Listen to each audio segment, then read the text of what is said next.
National. Fin de citation. On poursuit notre page économique avec un autre élément. Après le lien et le dialogue commercial relancé, on vient de le voir avec le Qatar la semaine prochaine, François Hollande s'adressa à un autre partenaire, la Chine. Le chef de l'État déroulera le tapis rouge à une trentaine de grands patrons chinois. Parmi eux, un homme, il s'appelle Jack Ma. Il est le numéro 1 mondial du commerce en ligne. Un homme atypique dont la parole est rare dans les médias. Alain de Chalvron et Sylvain Giaume ont pu le rencontrer juste avant son voyage à Paris. Regardez. Il a le sens de la mise en scène, Jack Ma. Quand il s'adresse à quelques-uns de ses 24 000 employés, c'est un vrai show. Et on boit ses paroles, bien au-delà de son empire. C'est toute la Chine qui l'écoute comme un oracle.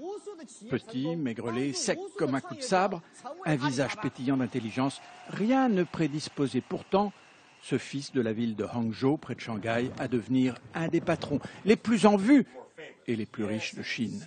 Il était prof d'anglais, une qualité qu'il revendique toujours. Sans l'anglais, je n'aurais jamais découvert l'Internet. La plupart des fondateurs du groupe Alibaba étaient des profs. Au début de la société, on était très pauvres. On était habitué à la pauvreté. Et maintenant, on a plein d'argent, mais on n'est toujours pas habitué à ça. Il pèse aujourd'hui près de 3 milliards d'euros, une fortune faite en moins de 20 ans. C'est dès 1995 qu'il a l'intuition de ce que Internet, alors balbutiant, peut apporter. Avec 17 copains, il va consacrer toutes ses économies, 1 500 €, à lancer une première plateforme de vente par Internet avec un modèle économique original. 100 millions de personnes viennent chaque jour faire des achats sur nos plateformes. Alors même si on prend des frais de publicité très petits, ça suffit pour nous rendre assez riches. Ce seul site, Taobao, draine 120 milliards d'euros par an.